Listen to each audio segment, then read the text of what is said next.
I'm Pam, I'm 60 years old, and I love to hike. I love to hike. I love to hike. I love to hike.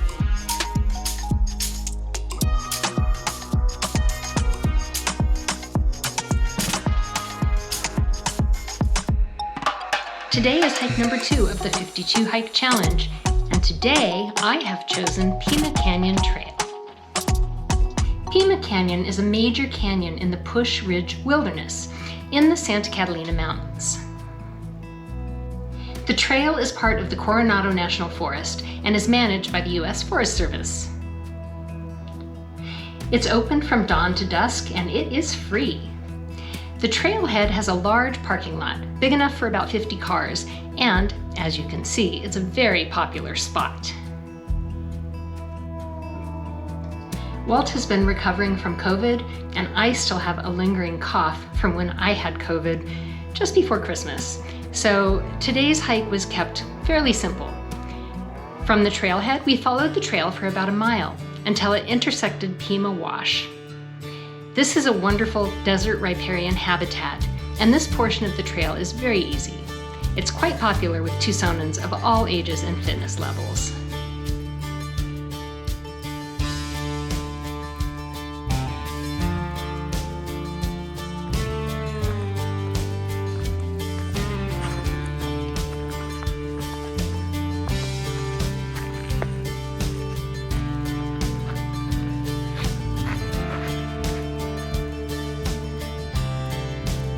Pima Canyon Trail is restricted between January 1st and April 30th.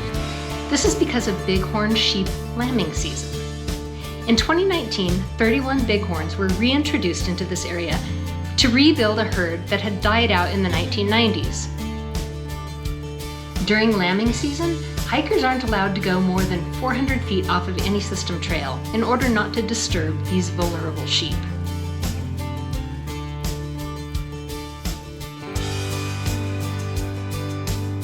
The trailhead is named in honor of Iris O. Dewhurst, a former member of the Governor's Advisory Board on the Arizona Environment.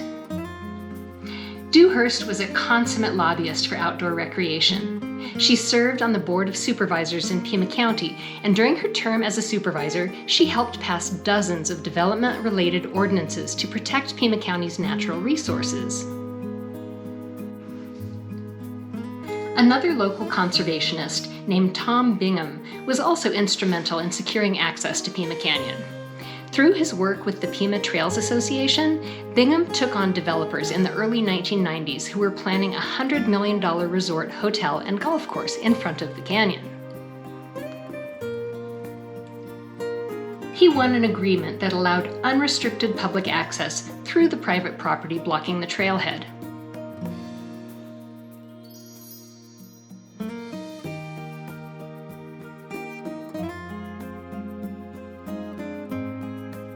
Since Pima Canyon Trail is so close to the Tucson metropolitan area, it's very attractive for local Tucsonans, as well as group hikes from nearby resorts such as Westward Look. And that's only one of many reasons why public access to this trailhead has always been so crucial.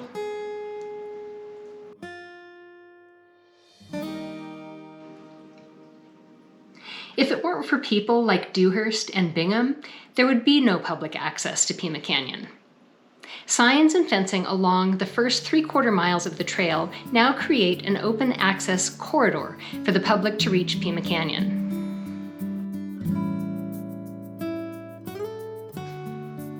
Sadly, Tom Bingham fell to his death at the age of 35 while climbing alone in Pima Canyon in 1992.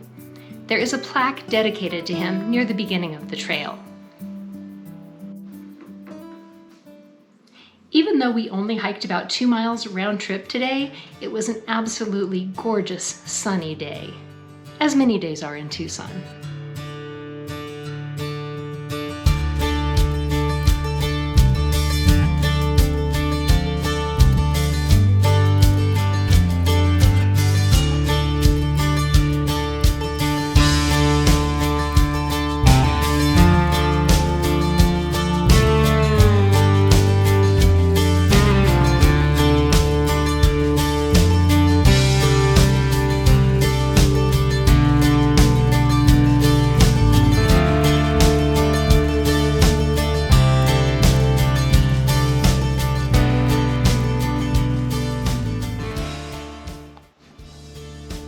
Since it is so sunny in Tucson, one of the main things you have to remember when you're hiking, along with bringing up plenty water, is to always wear sun protection. I hate wearing sunscreen, and I refused to wear it for much of my younger life. In fact, I would visit tanning salons in order to build a base tan. The thought was that I wouldn't end up with a sunburn, and that would help protect my skin. Unfortunately, that is a fallacy. Tanning salons and tanning beds are really, really bad for the skin. At the age of 39, I found my first basal cell carcinoma behind my left ear. Since then, I've had over 15 cancerous spots removed, 2 of them requiring plastic surgery. I have to go to the dermatologist at least once or twice a year now, just to catch any new spots early. You should always check your skin regularly and get any unusual or new spots checked out as soon as you can. Of course, I've never let this stop me from hiking. The Catalina Mountains are right on my doorstep, with dozens of intersecting trails and amazing scenery.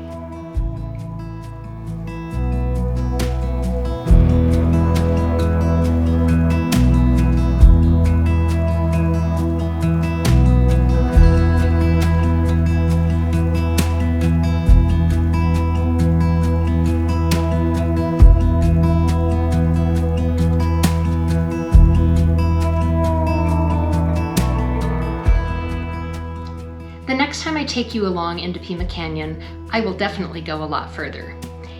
If you go up to the top, you will eventually meet up with trails going through Finger Rock Canyon and Ventana Canyon, as well as countless other trails into and through the Catalina Mountains.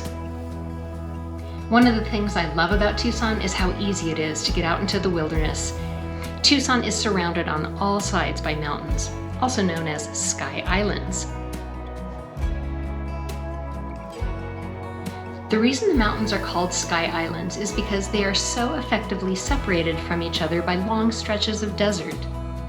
Over time, each of these mountains has developed its own flora and fauna, distinct from any of the other mountains.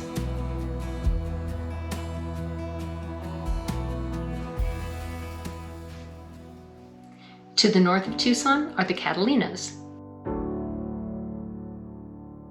To the west are the Tucson Mountains.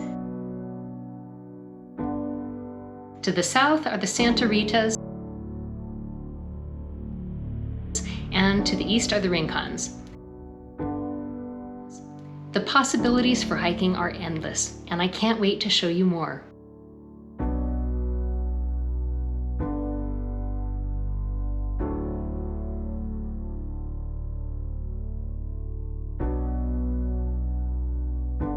I'll see you in a week.